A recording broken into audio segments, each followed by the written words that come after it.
तो ढेर सारी खबरें हैं यहां पर आपके लिए और सबसे पहले बात करेंगे चुनावी महासंग्राम की। कांग्रेस के घोषणा पत्र राहुल गांधी के बयान पर छिड़ा घमासान शांत होने का नाम नहीं ले रहा है। प्रधानमंत्री नरेंद्र मोदी ने एक बार फिर से कांग्रेस पर हमला बोला है। पीएम मोदी ने राजस्थान के टोंक में चुनाव प्रचार के दौरान कांग्रेस के मैनिफेस्टो का मुद्दा उठाया और कहा कि कांग्रेस के घोषणा पत्र के मुताबिक कांग्रेस की सरकार आई तो वो लोगों की संपत्ति का एक्सरे करेगी। उन्होंने कहा कि कांग्रेस की मंगलसूत्र और स्त्रीधन पर बुरी नजर है।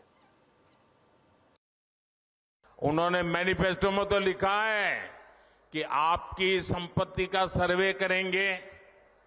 हमारी माताओं बहनों के पास जो स्त्री धन होता है, जो मंगलसूत्र होता है, उसका सर्वे करेंगे। और फिर उनके एक नेता ने तो भाषण में कहा एक्सरे किया जाएगा, एक्सरे किया जाएगा। मतलब आपके घर में अगर बाजरे के अंदर डिब्बे में भी कुछ रखा है तो वो भी एक्सरे करके खोजा जाएगा।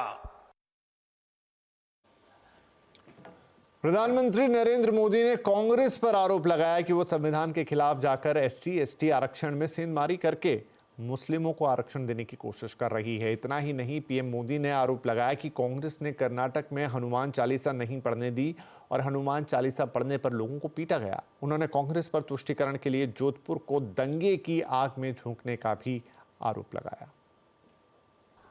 कांग्रेस ने शोभा यात्रा पर पत्थरबाजी करने वालों को सरकारी संरक्षण दिया था। इसी कांग्रेस पार्टी ने तुष्टीकरण के लिए मालपुरा, करौली, छबड़ा, टोंक, जोधपुर को दंगों की आग में झोंक दिया था। झोंक दिया था कि नहीं झोंक दिया था? झोंक दिया था कि नहीं झोंक दिया था? क्या ऐसे लोगों को माफ करोगे? अब भाजपा सरकार आने के बाद किसी की हिम्मत नहीं है कि आपकी आस्था पर सवाल उठा दे। अब आप चैन से हनुमान चालीसा भी गाएंगे और राम नवमी भी मनाएंगे। ये भाजपा की गारंटी है।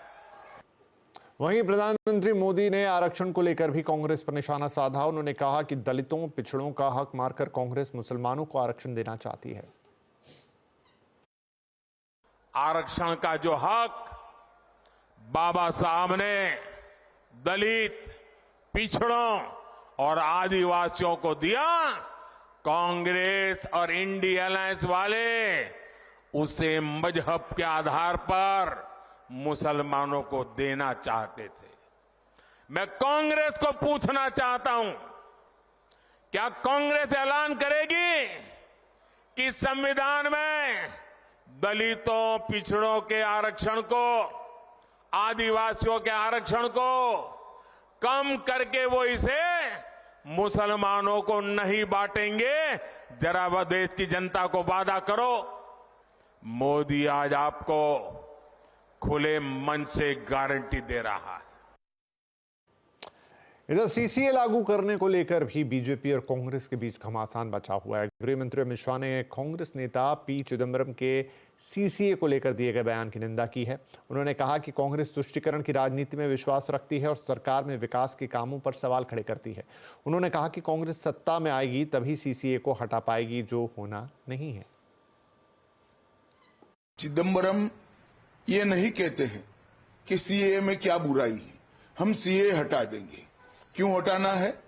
क्योंकि उनको अपनी माइनॉरिटी की पॉलिटिक्स करनी है, माइनॉरिटी वोट बैंक को मजबूत करनी है। भारतीय जनता पार्टी अपने सिद्धांतों पर अटल है। हम किसी के साथ अन्याय नहीं करेंगे, सबके साथ न्याय करेंगे, परंतु तुष्टीकरण भी किसी का नहीं करेंगे। इस नीति पर हम आगे बढ़ रहे हैं। कांग्रेस के वरिष्ठ नेता पी चिदंबरम ने रविवार को सीए को लेकर सवाल उठाए थे। उन्होंने कहा था कि इंडिया गठबंधन की सरकार बनी तो संसद के पहले सत्र में ही सीए को निरस्त कर दिया जाएगा।